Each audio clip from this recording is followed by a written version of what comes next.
Hi everyone, Justin from Fireside Games here, and I'm going to show you in this video how to combine Castle Panic with Engines of War and the Wizard's Tower. Now if you haven't seen the video on how to play Castle Panic with just Engines of War, you'll want to watch that first. It covers a lot of the basic setups. I'm going to go over some of the specifics when you're playing with these two together. Let's go ahead and get started. Setup for playing Engines of War with the Wizard's Tower is basically the same as it is for regular Engines of War, with a few exceptions. The biggest one being, make sure you put the Wizard's Tower in. You can do it by die roll or just choose a location. Then you're going to want to go ahead and remove the monsters that are listed in the rulebook from both Castle Panic and Wizard's Tower.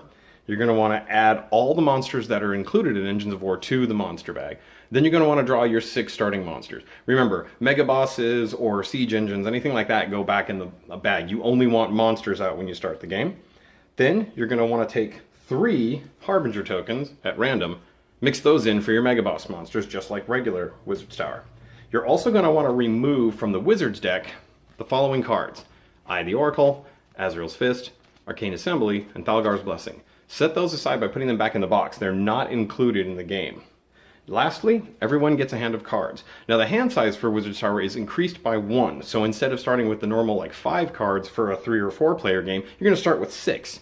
And just like in regular Engines of War, one of those will be a resource card. So you'll have 5 castle cards and 1 resource card when you start the game. So now let's talk about how field equipment works when it's mixed in with the Wizard's Tower. We'll start with the barricade. The barricade does stop flying monsters, just like a wall. Monster takes the damage, barricade is destroyed. It also stops the Goblin Cavalry. He would normally move 2 spaces. In this case, the barricade stops him from making his second move. The climbing troll is a little bit special. Since walls are normally between spaces, this means a climbing troll can enter a space with the barricade in it. He's essentially in the middle of climbing over it. Another thing to remember is when you're dealing with the Golem, Cyclops, and Centaur, they all have special range equivalents. Remember that their ability to not take damage is related to hit cards. So in this case, the Golem, even though it says he can't take any damage in the Night Ring, he would take damage from this since it's treated like a wall. Bounces off of it, wall's destroyed. And the same thing goes for the Centaur, whose special vulnerable ring is the Night Ring. He would die immediately and be slain as soon as he hits this, since he was entering the Night Ring. Pits are similar, with a couple of key differences. For example, flying monsters aren't worried about a hole in the ground, so they can still enter the same space without taking any damage. The Goblin Cavalry enters the space, but he still takes damage. The pit does stop him from moving a second time, though. The Climbing Troll moves in just like a regular monster. It's not a wall, so he still takes the damage. And the same applies to the Centaur and the Golem. They treat this as a space that does damage them, because remember, they're only immune to hit cards. The Spring Trap shoves a monster back into the woods, but once again, it's on the ground, so flying monsters can enter the space with no effect.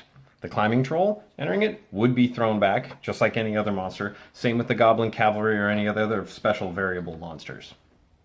Now, one thing to remember is that spring traps are not considered castle structures when it comes to triggering monster effects. So, for example, the Necromancer and the Goblin Saboteur, who both have special effects as soon as they hit a castle structure, they would both be thrown back by the spring trap, but their effects wouldn't trigger. They haven't taken any damage yet. However, pits and barricades do cause damage, so that means any monster that takes damage from attacking castle structure would trigger as soon as it hits those field equipments. Field equipment is immediately destroyed by fire anytime that happens. So, for example, if this dragon were to breathe fire in this arc, it would destroy the field equipment, any field equipment, and it doesn't stop the fireball. The fireball would continue until it hit a castle structure. Just like the other castle structures in Castle Panic, the keep can take up to 2 flame tokens, but if a third one is ever added, the keep is destroyed and removed from the game. You'll have to rebuild it. If a ballista or catapult is present when the keep takes fire damage, instead of adding fire to the keep, you remove your choice of either the ballista or the catapult. Once it's down to just the keep, any additional fire is then added directly to the keep itself. Also, if the keep is burning, you can't add a ballista or a catapult until all the fire has been removed. Every flame token has to be taken off before you can add the castle equipment. When using the catapult and ballista, remember that they can attack flying monsters. It's a great way to defend the castle. Also, don't forget that fireball cards have a color value. It means they will satisfy the color requirement when firing the weapons. Just don't forget, you always need 2 cards to fire that weapon, and the The second card could be another wizard card if you need it to be. Change range and change color can be really helpful when trying to target a monster using the catapult or the ballista, but remember, you still need 2 cards to attack. These cards would only be modifying the attack. They wouldn't count towards the total of 2 cards. So here my green knight and red swordsman aren't enough to get me that blue knight, but if I use change color, I can get the blue component I need. I'll have to play all 3 cards though to make this work. If you play Berserk on your turn, and then you use cards to fire the catapult or ballista, those cards do not count towards the Berserk redraw effect. You're discarding those cards just to fire the weapon. You're not actually playing those cards. The Goblin Saboteur forces you to banish cards from every deck in play equal to his health when he attacks a castle structure. So if this Goblin Saboteur was slain with 2 points of health left, that means we're losing 2 cards from the Resource, Wizard, and Castle deck when he dies. The Shaman doesn't heal until all movement is complete, and that includes movement effects. So in this example with a troll that's on fire, the troll would move, take a point of damage from the flames, then the Shaman would move, and she would heal him for 1 point. Siege engines can be lit on fire, and they still take 1 point of damage after they move from the fire. Make sure to only damage the siege engine, not the monsters underneath. When a siege engine is destroyed by fire, it's removed from the game, but the monsters underneath are not caught on fire. Encampments can also be set on fire, and even though they don't move, at the end of Phase 5, after all the other monsters have moved, they will take 1 point of fire damage. Let's touch on a few basic notes when playing Wizard's Tower with Engines of War. When removing flame tokens, you still have to pay brick or mortar to remove them. Rope and wood don't work. They're both highly flammable. They won't help you put out a fire. Hammer of Light will let you destroy encampments in the forest.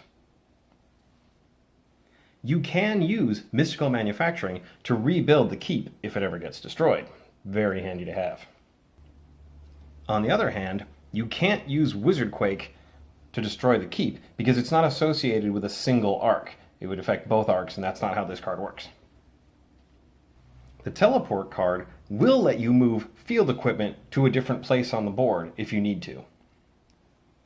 If you play Reinforce, you can still only draw from the Castle or the Wizard deck. This doesn't allow you to draw from the Resource deck. And lastly, the Necromancer and the Doppelganger cannot bring back siege engines. With that said, that's pretty much everything you need to know to mix up Wizard's Tower and Engines of War. Good luck defending the castle! So one last note, if you're interested in combining all the expansions, make sure you watch the video for how to play Dark Titan with Engines of War, and then go ahead and consult the rulebook. We've got a little list that explains what monsters to take out, what to put in, any adjustments to your hand size, and you should be ready to go to play all the expansions together. Have fun!